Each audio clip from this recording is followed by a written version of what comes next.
It was a Monday morning. The alarm clock persisted until he felt around for it and finally shut it off. Our main character was still tired while brushing his teeth. This was a day much like any other. The young man hurried toward school, but his mother urged him to eat breakfast first. However, he refused on his way out of the house, saying he didn't have the time. Our hero then spent the school day focused on his classes before heading home that evening. The protagonist ate dinner while watching an online stream where the featured person claimed to possess psychic powers. Like a typical student, our hero concluded his day with a late snack. This was the life of the protagonist, a seemingly ordinary boy. However, there was more to his life than what appeared on the surface. Suddenly, someone noticed the boy. He was surprised as a very tall acquaintance came up to him, saying the boy had just been on his mind. As the hero started to fear the worst, the tall individual declared that he was hungry. This was none other than Jang, who threatened to hit the protagonist if he didn't buy him food. This bully shattered our hero's peaceful routine. Later, the young man was violently thrown against a wall. The bully firmly declared that his lackey must always complete his homework for him, accompanying the threat with a brutal beating. Just like that, the frail protagonist dropped to his knees. Jang and his friends found the suffering of the panting boy quite amusing. Yet one of them suggested they should stop, worried they might actually kill him. The tall one continued to mock the boy, slapping him on the head, causing the fragile hero to apologize. The aggressor claimed he didn't need an apology, but rather his homework done, ordering him not to leave school until he had sent a photograph of the completed work. With that, the other two joined in, demanding he hurry up to finish their homework as well. The protagonist was left injured in the restroom, feeling intense pain throughout his body. Long ago, when he was hit by a rock, he fell, and blood began to spread across the gray concrete. Those who saw it were terrified. As a small child, the protagonist was involved in a major accident that he could not remember now. Even so, he made an incredible recovery and escaped certain death. However, because of this tragedy, he began to suffer from persistent heart and breathing problems. His mother, his sole supporter, was forced to care for her child alone. Despite his condition worsening daily, the boy was nursed back to health through his mother's tireless efforts, allowing him to have a normal life. This typical life was only possible at home, as our hero was treated as a special needs case everywhere else. Due to his medical issues, he became an easy target for other boys. The normality the boy enjoyed in middle school suddenly vanished in high school. Just like that, his regular schedule became a cycle of torment. After much effort, the homework was finally finished. Our hero was amazed that he had managed to complete all of it on time. With the picture finally sent to the bully, the young man could finally rest. Yet, sitting alone in silence with his thoughts, he started to feel frustrated. The boy began to reflect on his miserable life and wondered when his luck would ever change for the better. Lost in thought, he was suddenly startled by his phone ringing. Our hero felt confused, as he wasn't expecting any calls. A mysterious number was contacting him. The curious young man answered, thinking it might be the bully. However, he couldn't understand what the caller was saying. He quickly assumed it was the tall one, and immediately told him that he had finished the homework and sent the photo. Just then, someone spoke his name. A shiver went down the young man's spine as a threatening voice commanded him to listen in order to survive. The unknown caller then instructed him to go to the principal's office after the school became dark and to only exit when he heard silence. He was told not to go home or ask for help, but to look for the hotel he would see in a window, as it was his only chance to escape death. With that, the call ended. This left Jang quite irritated, assuming it was a poor prank using a voice filter. The young man decided to head home, as there was no reason left to stay at school, but then everything went dark. With the light suddenly out, our hero felt curious. He guessed the electricity had been shut off for a practice drill. After locking the door, the hungry Jang wondered if he should grab some instant ramen before going home. However, as he thought about the tasty meal, he suddenly noticed two figures. They walked past him casually.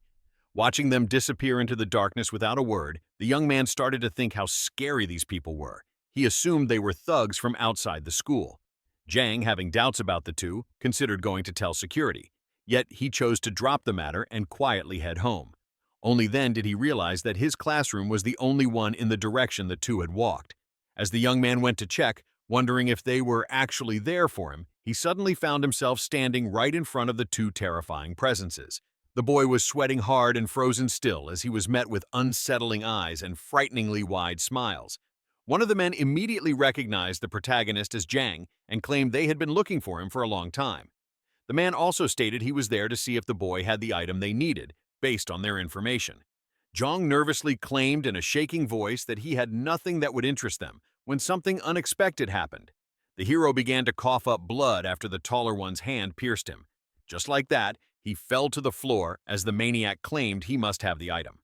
The man in the white coat insisted the boy was lying and surely had the unique item they wanted. The man then declared that what he was truly after was present, the high schooler's heart. He then ripped the young man's heart out of his chest with a crazy smile, claiming he had finally found what he desired. Suddenly, he opened his eyes. Our terrified protagonist was awake and back inside the classroom. He quickly checked his body for any wounds, still horrified by the experience. Jang then started to laugh, relieved that the whole situation was nothing more than a bad nightmare. Regaining his composure, he decided to head home, only for a sudden ring to send a chill down his spine.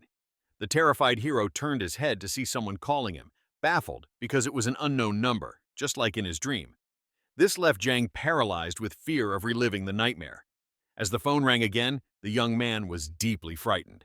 The number from his dream was now calling him in real life. With that, the young man decided to act fast and ran as hard as he could to check the view outside. Everything looked peaceful. He felt relieved, seeing no immediate danger, and collapsed onto the ground, laughing at his own foolish fear. But still, seeing how close reality was to the dream, he had his doubts. Jang picked up the phone and urged the silent caller to speak. He asked the other person repeatedly to answer him, even threatening to hang up. Yet, upon hearing his name, the hero confirmed that it was him. Before he could say another word, the mysterious voice immediately urged him to escape the school and run away. As the two attackers were getting closer, leaving our hero in a panic, the voice tried to tell the young man what to do to escape. However, some static made it impossible for him to understand the message. Jang asked the mysterious person to repeat what they said, only for the communication to be cut off. The young man was utterly confused, having received sinister instructions with no explanation at all. Deciding he had to leave the school immediately, the light suddenly went out. At this, the boy was terrified and began running as fast as he could, realizing he was living out his nightmare, which meant the two monsters would arrive soon. While running, a sudden sharp pain struck him, causing him to trip on the stairs and fall hard to the floor. The suffering Hanbit tried his best to get up, cursing his weakened heart that was about to fail him in this desperate moment. Suddenly, the sound of footsteps caught his attention. As the source of the noise slowly got nearer and two shadows appeared at the end of the hallway, the young man, desperate to get away, started to panic. He frantically looked for a place to hide. He searched everywhere for the perfect spot until he finally found an open door. Seeing this, the boy quickly rushed inside. A moment later, the two maniacs arrived, their wide, crazed smiles filling the empty space. The men were searching for the young boy. Meanwhile, the protagonist struggled to hold his breath as the two killers walked right past his hiding spot. The high schooler was terrified of being discovered. As the two men moved further away, the boy waited for the perfect moment. Just as the killers exited the hallway, our hero seized the chance. He darted forward with all his strength. He was finally outside the school. Even so, he kept running as quickly as possible to get away from the mortal danger until he reached his door and opened it. Just like that, the high schooler was finally home. The exhausted Hanbit was soaked in sweat. The experience was so intense it made him drop to his knees. He was stunned that he had escaped death. He was also shocked that his dream had become reality, seeing that he was truly being chased by ruthless killers. Hanbit had a hard time understanding the recent events and why they were happening. Yet, he decided to put it off for later and immediately contact his mother. Only then was he startled by a sudden voice. The voice claimed it had been waiting for the protagonist for a long time, and just like that, a masked presence appeared in the room. The protagonist was shocked and decided to face the stranger. The man introduced himself as an assassin from the Saviors of Light, known as Parrot. He then claimed the boy had an object his organization desperately wanted. The horrified young man tried to pretend he knew nothing, but Parrot insisted he knew exactly what item he meant. The assassin claimed he was there for the object inside the protagonist's heart, calling it the gun. The boy could not understand what was happening, while the assassin was surprised that the storage box was actually a small boy, which he noted was a sign of a certain group's unpredictability. He then gave the target the option to either hand over the item or let him take it himself. He claimed either choice was fine with him. Yet, to Parrot's surprise, the boy seemed confused and asked if he was talking about an actual firearm. Hanbit, in a state of panic, claimed a teenager had no reason to carry a revolver and that the man was trespassing in his home. This is why he threatened to call the authorities if the man didn't leave. Only then did the assassin quickly close the distance and hit the boy with such force that he was sent flying into the wall. After that, the killer asked him, "Are you ready to play?" He then began asking some personal questions about his preferences before stating that he wasn't there to talk about such minor things. Parrot, who was sure the protagonist was trying to be difficult, ordered him to hand over the item immediately. With that said, he stabbed the boy's hand with a knife while ordering him to surrender the gun. Our hero was in great pain. Hanbit started to beg for his life, swearing he had no idea what item the man was talking about before pleading for mercy once more. Seeing this, the confused man burst out laughing because the storage box truly had no idea about the treasure it contained. With that, he used his powers to telekinetically pull the kitchen knives toward them. This startled the high schooler, who was witnessing levitating blades. At that point, Parrot decided to take the gun himself. As the knives were about to pierce the young man's skin, the bewildered hero began to pray for a savior. Suddenly, an unexpected intervention happened. In the calm darkness, blood was shed, staining the floor red. The savior our hero prayed for arrived just in time, and it was his mother. The woman quickly checked her child to see if he was hurt. Yet, as his mother fell to the ground, the boy was horrified. Our hero struggled to understand the situation, now holding his injured mother in his arms. The lady then urged her son to flee immediately. However, the devastated boy refused to leave her behind, determined to get her to a doctor. The assassin recognized the woman as the person guarding the gun's holder. He playfully pointed out how she arrived at the perfect time, calling it the best moment of his show, seeing as an intruder had joined the scene. The man decided to get straight to the point. At that moment, the storage box decided to offer the masked man the item he wanted in exchange for letting him take his mom to a doctor. Just then, the woman slipped something into her child's pocket. As our hero began to beg for his mother's life, the woman suddenly tackled the assassin, slamming him into the wall with all her might. Yet, the assassin used his power to inflict even more damage before claiming the lady's actions were pointless. Despite the pain she was in, the mother held herself together and activated her ability. This shocked the assassin, who couldn't believe the power she was using. In the end, the lady apologized to her child for keeping him in the dark, saying it was for his safety. Yet, she asked him to always remember that she would always love him, no matter what. Following the appearance of a great light, a horrifying explosion occurred. Just like that, the street was covered in rubble and fire. Something began to move nearby. The boy quickly noticed this and was terrified. The rock then cracked before shattering into pieces. From the smoke, the man emerged, looking pleased, claiming he should have cut off the woman's limbs since she managed to combine self-destruction and anti-human binding. The assassin claimed that his fun was ruined when he tried to enjoy himself. He then added that he was left unsatisfied, feeling cheated. With that, he decided to start his hunt for the storage box again. Meanwhile, the young man tried his best to escape, running as fast as possible while cursing the situation. Unable to grasp the ridiculous fact that this was all caused by a certain firearm inside his chest, the young man knew no one would believe him if he ever spoke of all the paranormal things he had witnessed. Our desperate hero, unable to think clearly, felt his mind clouded.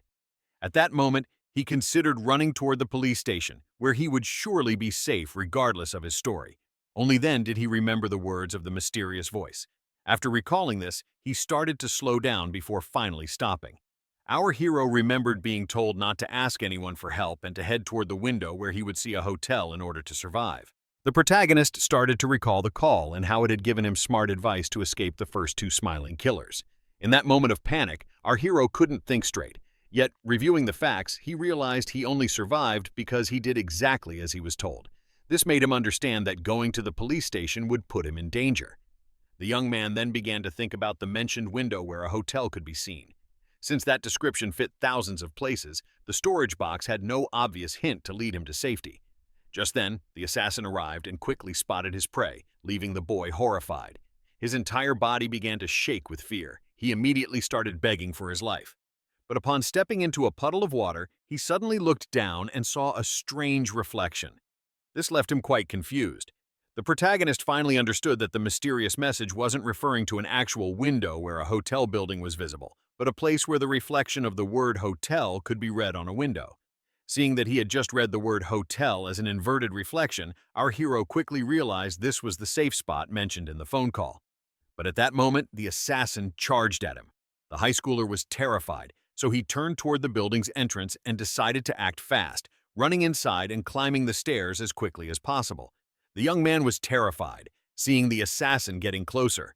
Our hero, not knowing what to do next, chose to follow the call's orders and head toward this window, praying that something there would save him. As he got closer to the room he was heading for, he became more and more certain that some kind of salvation awaited behind the door. Yet, upon arriving, he was stunned by a terrifying emptiness. At that moment, he was suddenly stabbed from behind. Our hero was injured and instantly fell to the ground.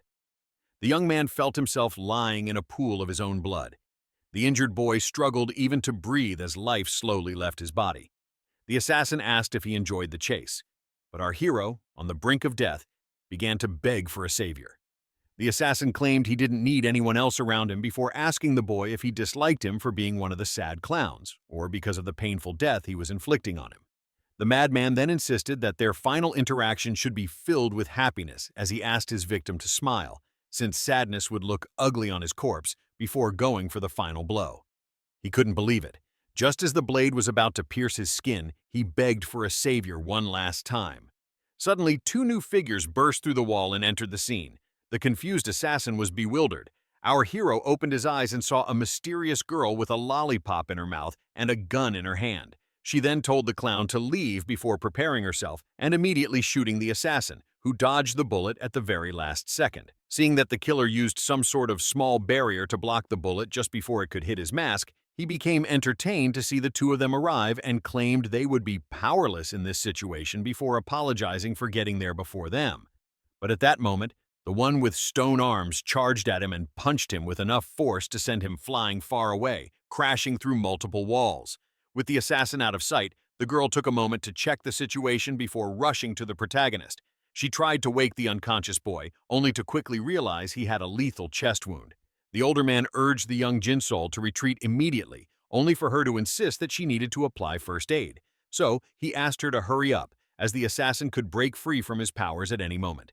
Just then, the man was alerted and dodged a quick projectile at the last second. This left the one with stone arms on guard as the enemy charged at him. The assassin had gained the upper hand and launched himself at the man in the suit with his levitating limbs. He then told him not to worry about how he broke free from the spell, claiming he would soon be nothing but a pile of flesh before unleashing a powerful noise and attacking his opponent. After knocking the man with the stone arms back a few feet, the killer grabbed his dagger and used his skills and powers to throw the weapon with an unpredictable path, which the man blocked at the last moment. However, this small sneak attack left him wide open. Soon after, the man of stone was kicked to the ground by the assassin with such force that it sent him flying into the wall. The entertained clown claimed that kicking his weak and soft opponent was relaxing for his feet before turning to the girl and declaring she had no right to touch the protagonist. But at that moment, the assassin's partner quickly got up and charged at the clown again, forcing him to block the attack. The strength the man showed made the assassin's feet dig firmly into the ground. He then criticized the man's overly dramatic poor one-liner and mocked him for not finding the right words. The clown began to laugh. Jinsol was confused by this reaction. As the fight quickly grew more intense, the clown claimed he was facing a terrifying opponent and asked him to be more frightening. The girl was left alone as the assassin enjoyed the fight, even demanding more violence. With that, she quickly spoke to wake the protagonist one more time, and he opened his eyes while still in pain. The girl immediately introduced herself to him, claiming she was the mysterious caller and was from the Black Shadows, who were there to rescue him.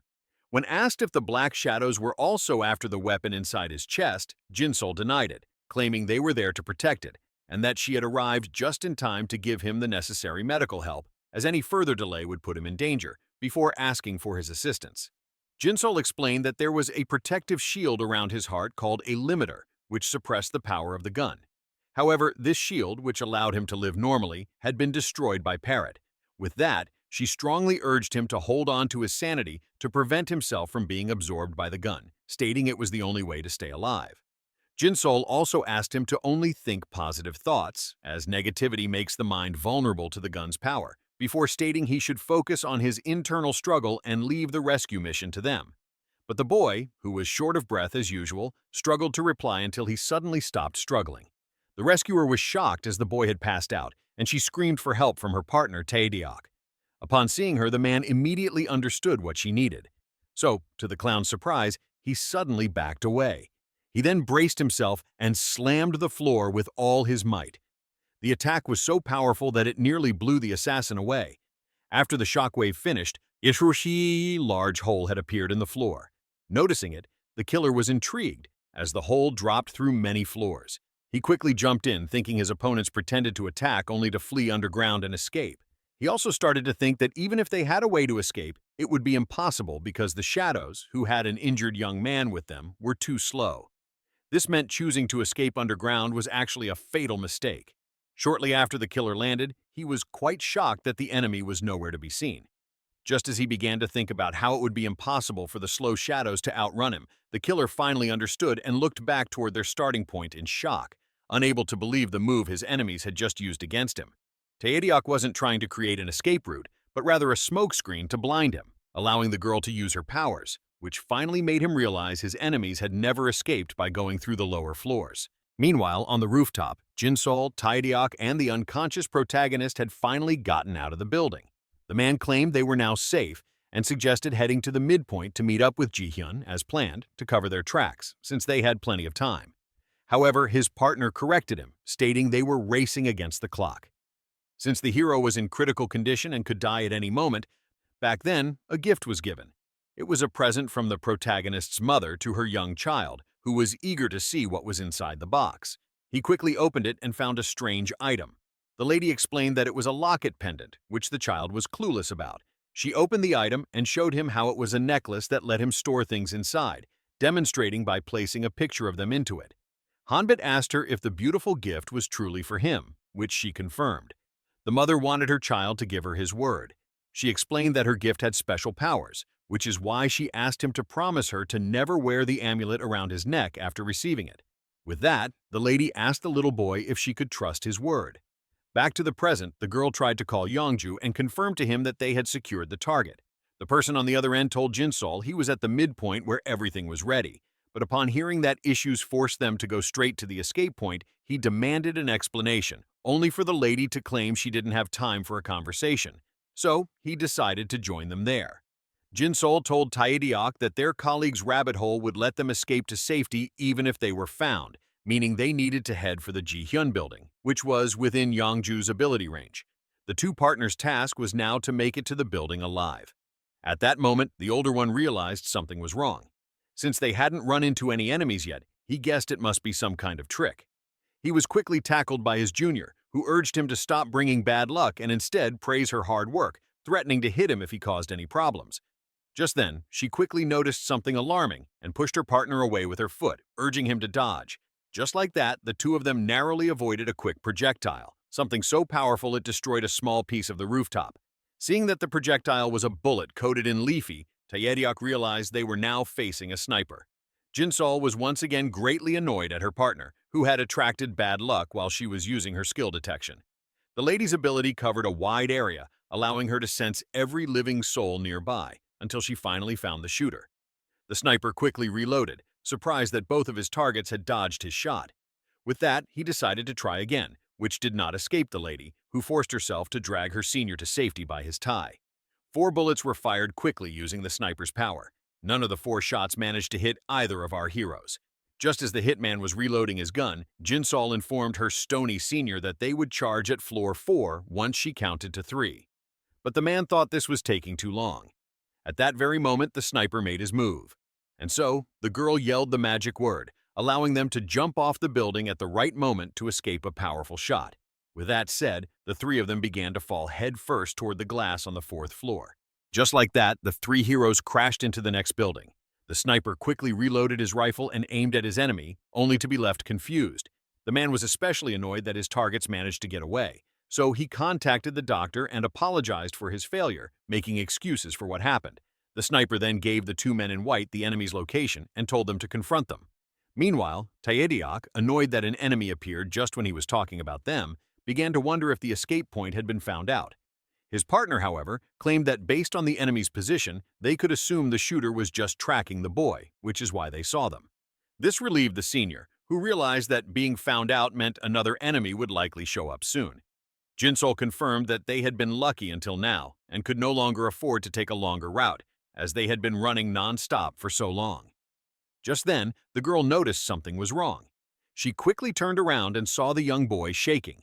Seeing this, the girl urgently told the young man to hold on to his senses. Only then did she realize he wasn't just shaking. His eyes had turned completely pitch black before he started crying obsidian tears. Seeing this, Jinsol knew they were in a tough spot. She then shocked him by saying the gun had begun consuming the protagonist's consciousness, and if not stopped, the consumption would cause the boy to explode shortly. Meanwhile, inside Hanbit's mind, our hero started to regain his awareness. At that moment, he opened his eyes wide and felt startled. He quickly stood up from his desk. Our hero, out of breath as always, was confused. Just as he began to wonder about his situation, he mysteriously found himself back in class with his teacher and peers. At that moment, the young man had no idea what was happening next, so he began to panic. Back in the real world, the senior demanded that his junior explain the boy's condition.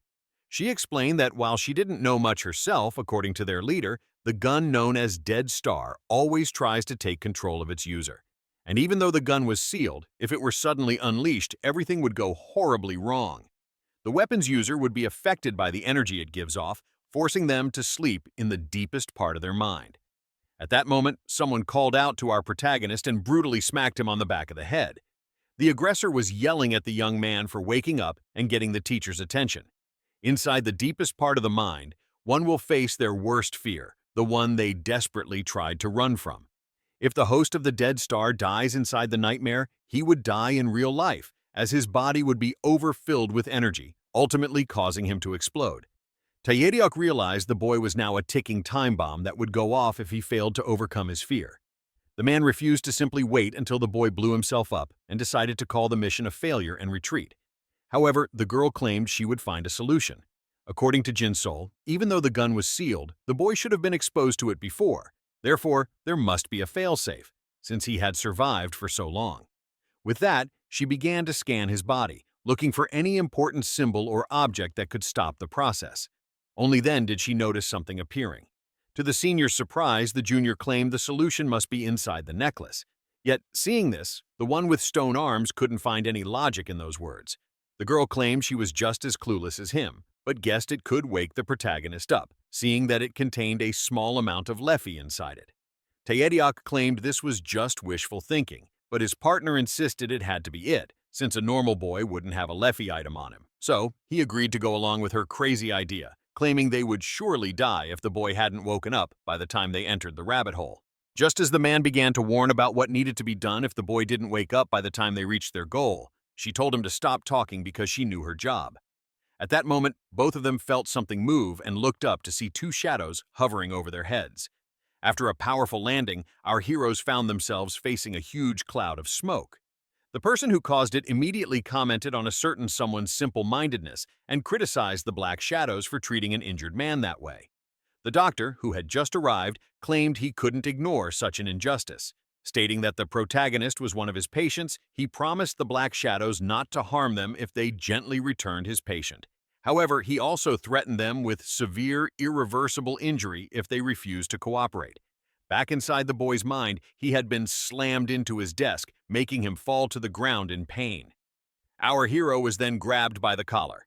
He tried to admit his mistake and apologize, only to be instantly ignored and punched in the face. The blow was so strong it sent him flying across the classroom desks. The bully looked satisfied with a smirk, while the bullied one was in terrible pain. At that moment, another aggressor decided to join in. Hanbit begged for mercy, claiming he would do better from now on, only to be mercilessly punched in the face. The bully didn't want to hear any of it, and continued to repeatedly punch the protagonist while asking him if he understood the reason behind all of this. He then lifted him by the hair and told him to realize he was being publicly humiliated, before asking if he knew why no one was stepping in to help. When the young boy, with tears in his eyes, asked why, the bully whispered to him that it was because he was worthless, someone completely useless who only complained, before fiercely kicking him in the face and stating that no one wanted to be near him.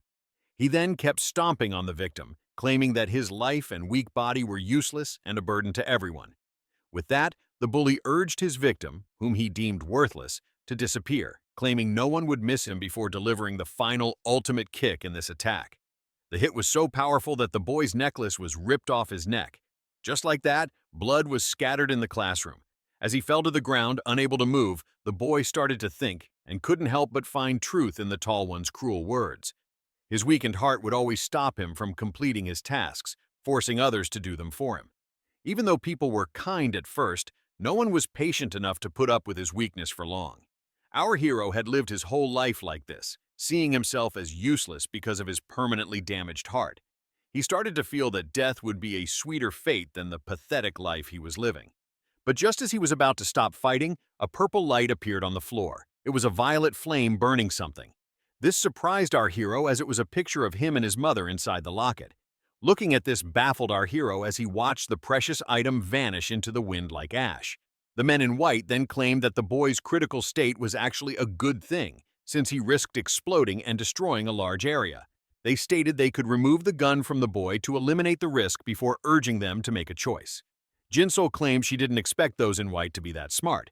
She then used her power on a grenade to make it invisible and threw it as she made a gesture to shoo them away. The doctor was shocked by the Black Shadow's cruelty. Just as he claimed he would now resort to force, he noticed the grenade suddenly appear out of thin air right in front of his face. With that, the girl gave her senior the signal to escape. As the grenade finally exploded, the result of the sneak attack was a maniacal laughter coming from the target. The doctor, who was protected by his partner, was very pleased with how clever the female shadow was, and he decided to use his companion's skull, giving him the signal to move. Meanwhile, inside the boy's dream where he was being beaten, the attacker stomped on his face one more time. The bully sneered and compared the boy clinging to life to a cockroach. With that, the main aggressor pointed out how the protagonist himself hated his own existence, claiming that as a human being, he was forced to contribute to society.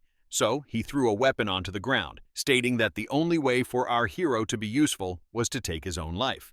The bully even claimed this task was so simple that even the protagonist could accomplish it. Back in the real world, the girl tried to call her ally, who had almost reached the meeting point. She informed him that she was now near Ji-hyun's building and that they were being chased, urging him to hurry and open the rabbit hole. But at that moment, Jinsol was interrupted by an attack from Skull, who had caught up to them. The girl immediately pulled out her gun, trying to shoot him down to fight back. However, by doing so, she left herself open for the doctor, who managed to sneak up behind her. The man then summoned his scalpel before unleashing a devastating wave of slashes known as incision, which our heroes struggled to avoid and block. The fight was quickly moving to the top of the building, and at that moment, the Black Shadows entered one of the floors by breaking through a window. Yongju was now aware of his ally's location and demanded 30 seconds to create the escape point. Taediok began to complain about the time limit he always set for creating the crucial rabbit hole. As he kept complaining, he suddenly cracked the wall before completely destroying it, to the hero's horror. They turned around to find a chunk of the building missing. The doctor and Skull managed to catch up to the Black Shadows. The men in white were particularly annoyed by them. Thus, he unleashed his ability known as doping to prevent them from escaping, sending many needles flying through the air, puncturing the veins of Skull one by one. With that, Skull's body began to change as his own bones ripped through his flesh and skin. Just like that, battle simulation was activated. The doctor, extremely annoyed by this turn of events, decided to kill all of his enemies at once as he unleashed his transformed creature at them. Our heroes watched in horror. The girl couldn't believe it, seeing the tough spot they were now in. Back in our hero's nightmare, the bullies urged him to kill himself right away, claiming it was very simple and that he should just hurry up. At that moment, Hanbit tried to speak. However, he struggled to get the words out between his short breaths. Back to reality, the senior informed the junior that they couldn't wait any longer, only for her to say they just needed a little more patience. Yet he refused, claiming that this was their only chance to get rid of the dead star. Taediok asked her to do what was necessary while he bought her time until the escape exit appeared. At that moment, our hero began to tremble once again, making the girl fear the worst. Inside the dream, the imaginary aggressor slapped the hero for not even being able to take his own life. And so, he grabbed the blade on the ground. At the same time, a gun had been pointed at our hero's head by his supposed savior, who began to pray for him to wake up. Otherwise, she would have no choice but to end his life. The bully then praised the hero for maintaining his pitiful existence for so long before going for the final blow. Back to the 2-on-2 fight. The man with stone arms was slowly losing ground, yet in his struggle, he spotted the escape opening and informed his partner that they could now escape and that he couldn't buy her any more time. Seeing they couldn't wait any longer, the girl's hands were tied. At that moment, the hand of the stabber was grabbed, leaving him quite confused. Hanbit began to fight back, stating that he had promised his mother never to wear the locket around his neck. And in any case, if he found himself wearing it, or if its picture was slowly burning, he would certainly not be present in the real world. And so, upon realizing he was inside a dream, he decided to punch the tall one back with all his might, sending him flying and knocking him out cold while making him lose a tooth. Just like that, the protagonist conquered his greatest fear. At that very moment, the hero's trembling hand suddenly stopped, which greatly surprised the lady who noticed it. Jinsol found herself unable to believe her own eyes. Suddenly, a massive shock occurred right next to her, caused by none other than Skull, who was unleashing devastating power. He began to overpower the one with stone arms. At that very moment, a huge explosion occurred inside Ji-hyun's building. In the confusion, our hero was grabbed by the shirt and dragged into the rabbit hole with the invisible girl and the man with stone arms. Our hero began to fall, still completely unconscious, until he finally woke up, startled. Hanbit, out of breath, immediately got up in a panic, only to find himself in a hospital bed. Analyzing his surroundings, he began to wonder where he was, having woken up in a strange place. The terrified young boy struggled to recall the life-changing events that had recently happened after school ended. Then he noticed something near him. Looking at the pendant beside him, the same locket his mother gave him, he suddenly remembered how the clown went for the gun inside his heart, and how his mother risked her life to save him, to the point of sacrificing herself for his sake. Remembering this, tears began to fill the young man's eyes. He watched the door, determined to escape as fast as possible. The young man wanted to keep on living for his mother's sacrifice when he suddenly bumped into someone. The imposing person turned around and called out the frail boy on the ground for his presence there in a menacing tone. This terrified the confused boy, who immediately began to run away as fast as he could, which completely shocked Taedeok. Only then did Hanbit run into another threatening person. Someone was complaining about their missing food. The angry swordsman was determined to find the culprit. The terrified young man denied taking the food. But as the swordsman noticed a toothpick in his colleague's mouth, a third person arrived on the scene, happy to see them meeting each other. This person claimed he was there to wake up the protagonist before introducing himself as Beck, the head of the Black Shadows, then presenting the swordsman known as Blue and the two other members. Our hero was shocked as the two men started fighting over the missing food. As the leader slowly approached him, he stammered in a weak and shaking voice that he was just a normal boy who needed to be somewhere else, only to be handed a strange cube. Upon being asked to draw out the gun by Beck, our traumatized protagonist was completely shocked. According to the leader, it was a simple task that involved firmly holding the item and imagining it transforming into the weapon. The mention of the item inside his chest reminded the boy of the assassin, so he tried to act clueless, claiming to be a normal high schooler. But as he kept pretending, the head of the Black Shadows called Blue. After a quick display of power, the swordsman suddenly appeared behind the protagonist and menacingly ordered him to draw out his weapon.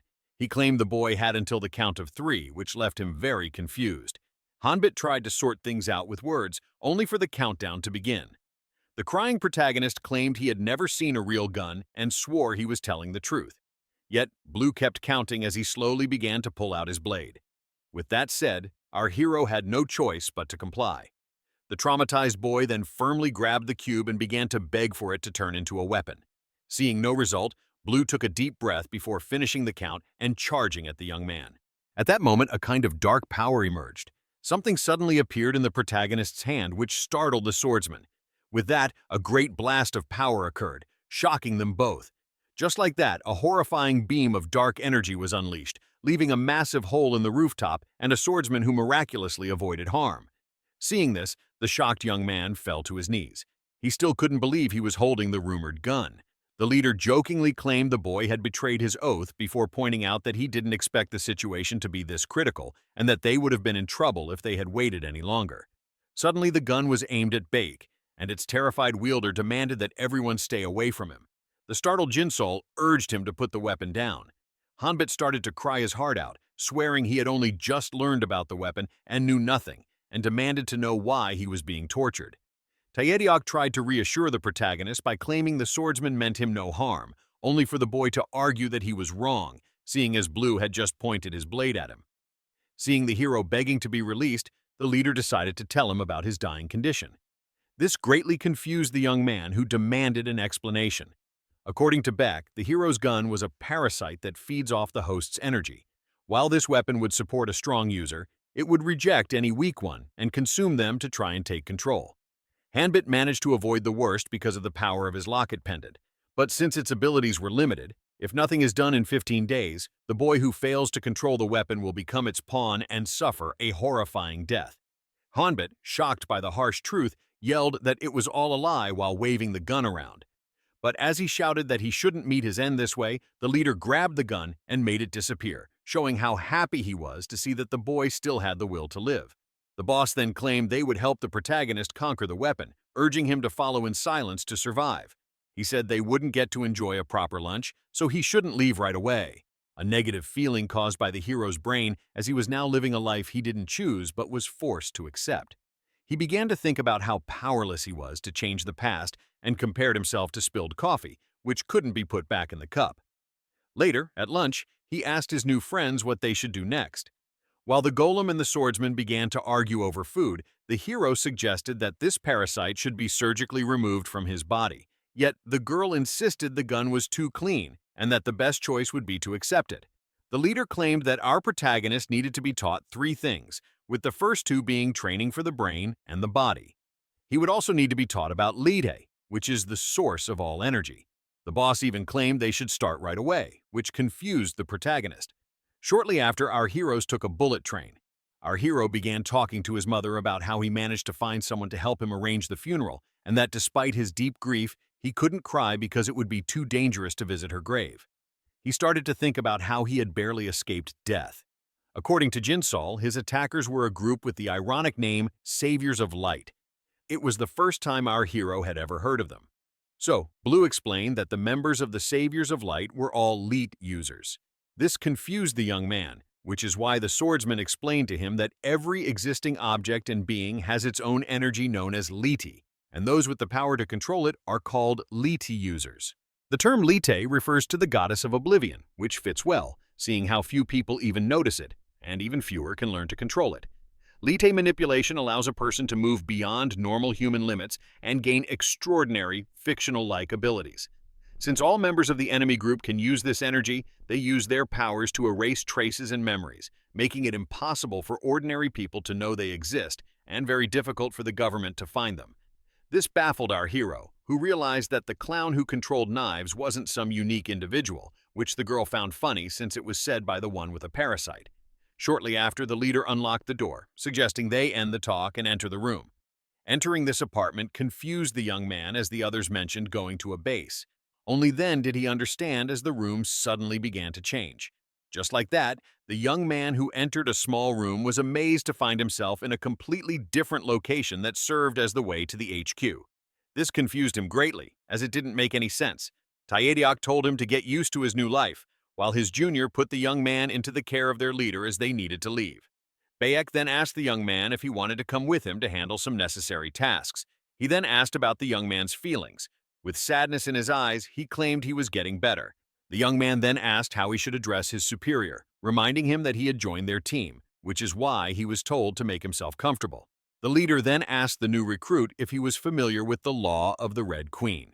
However, the protagonist said he had no idea. So the man explained that this law comes from a fairy tale where everyone has to keep moving forward with the Red Queen just to survive, and he compared the protagonist's current situation to this story. Because the unleashed gun tries to use its power and consume the user must gain power just to keep living. However, that wasn't the main problem. The Dead Star keeps going out of control, trying to consume its host if they ever stop growing, forcing our hero into an endless cycle. With that, the leader informed the trainee how utterly hellish his training would be and asked if he had any reason to hold on to life by enduring such suffering.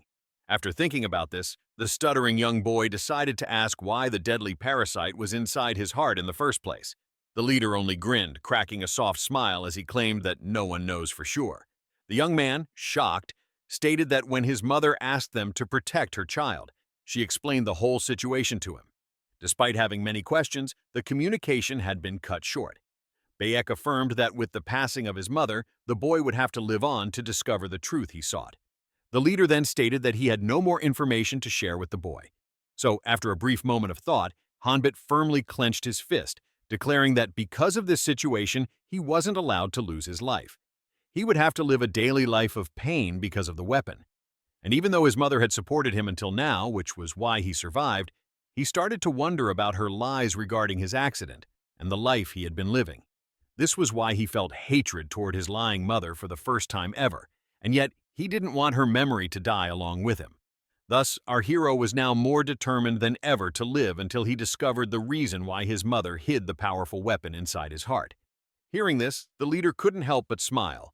He then assured the young man that he understood what he meant before grabbing his hand and placing it on the handle, telling him to hold it tight to survive.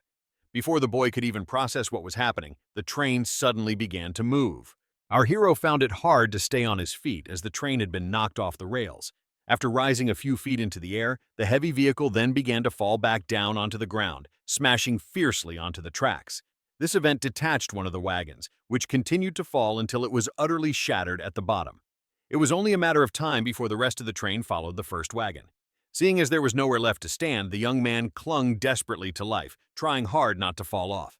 Hanbit, both horrified and confused by the train derailing so suddenly, tried to reach out to the leader, asking if there was any technical issue, only to be completely shocked by his reply that the first training had begun.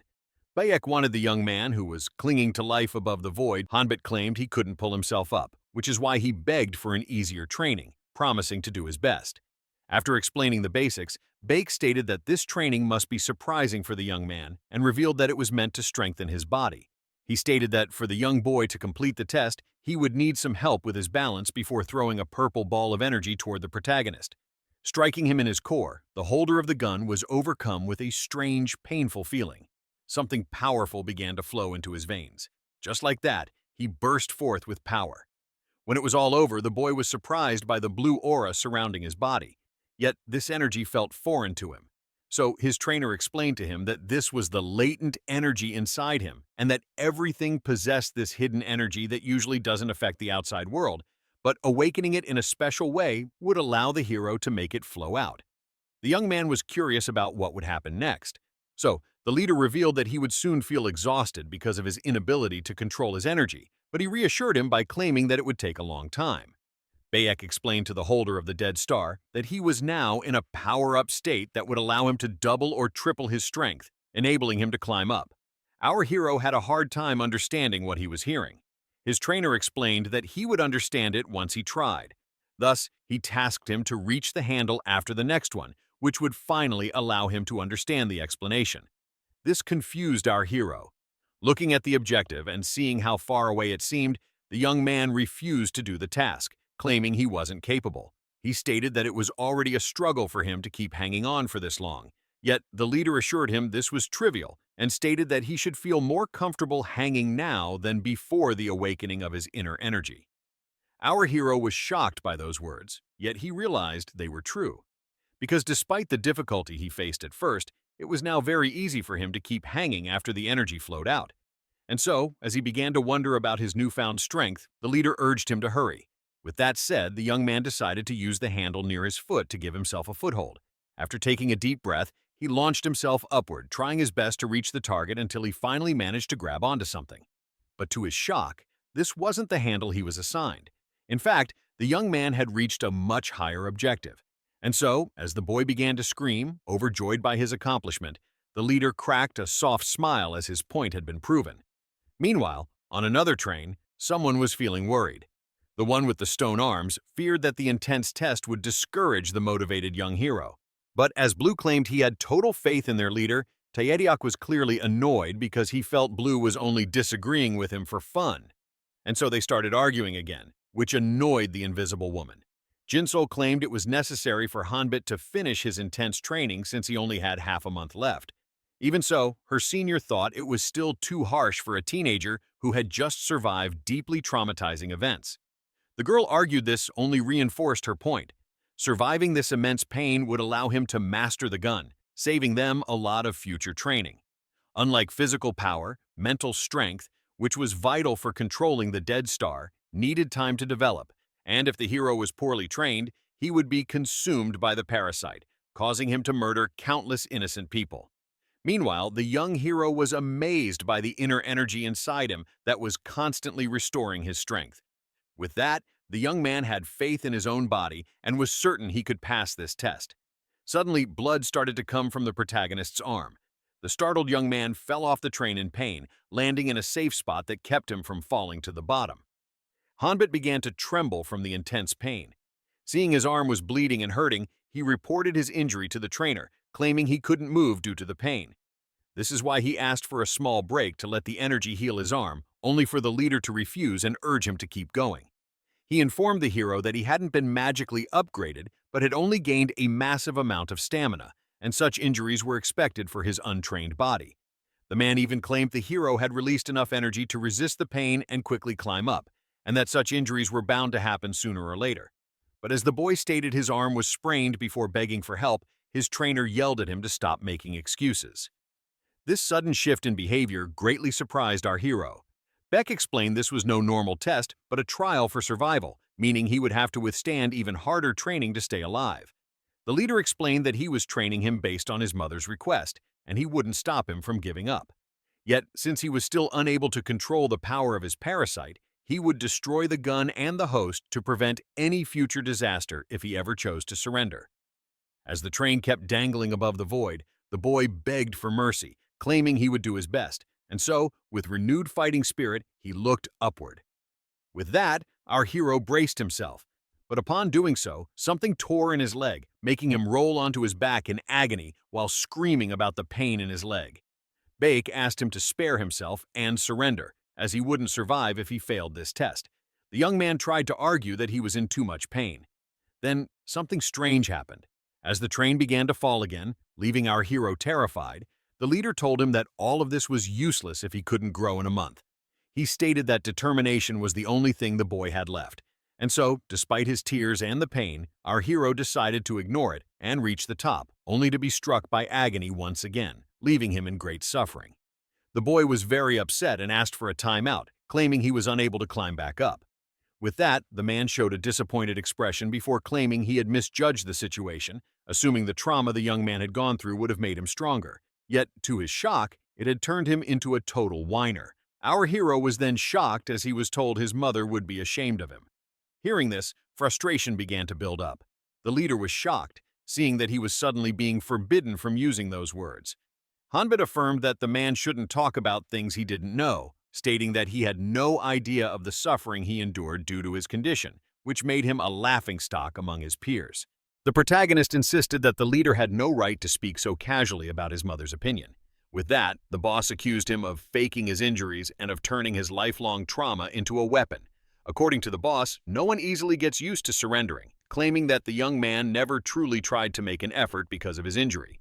Since acting like a strong person was pathetic in the eyes of others, Beck stated that the young man was using this tactic to force others to do what he wanted. Our hero tried to defend himself, only to be suddenly grabbed by the collar and shouted at to stop thinking about the past and only focus on the coming future, where he had to do his best to survive. Upon being asked if he was going to keep asking others for help, the boy denied it, claiming he had never done such a thing, asserting that he always tried his best. Only then did he remember one of his friends who always helped him because of his condition. But this also reminded him of how he once watched the bullies harass someone while he hid and kept silent. Hanbit was sure that he had never asked for help and that he did everything on his own free will. After a short moment, the leader pulled back and punched the wall of the train. Our hero was shocked as the entire structure began to tremble. With that said, the wheels began to roll again as the train kept slipping even further into the abyss. The leader then informed the trainee that the train would fall in 2 minutes and that he was free to make his own choice. Just as he was about to leave, Beck asked Hanbit to stop making excuses for his sinful past. And despite how difficult it is to admit his wrongs, he should always face the ugly truth and accept reality, as a person lives their entire life on the path they choose. Thus, he asked the young man to show some courage and confront his weak past self, as it was the only way for him to get better. Once someone stops making excuses and tries to fix their flaws, they will become a better person who has greatly improved over time. Finally, the leader asked him to quickly make his decision. With that, the young man fell to his knees as the structure moved again. The train was slowly slipping into the abyss. After arriving at the top of the train, the leader of the Black Shadows pulled out his phone and made a quick call about the squad on standby. After hanging up, the man urged the boy to quickly climb up. Seeing they were racing against the clock, the train kept on slipping. Seeing this, the disappointed trainer wanted to announce his student's failure on the phone. Only then did he quickly notice a hand trying to make its way to the surface by grabbing the metal bar. Despite the excruciating pain flowing through his body, he was doing his best to climb up. The one in pain admitted that the trainer was right about him, and that he had always used his frail condition as an excuse to never try his hardest in order to receive support. Hanbit had a bad habit of using his illness to get help whenever he needed to avoid a certain situation, as it was easier than fighting back. But now our hero was tired of living that way. As the train finally fell down, the young man's determination was set. He was filled with a strong desire to change his miserable life. In the end, the young man was unable to get out in time. Yet, the leader couldn't help but be pleased by his determination. Due to the constant effort, our hero passed out. He began to fall to the bottom along with the train. The man who saw this cracked a soft smile as he was satisfied.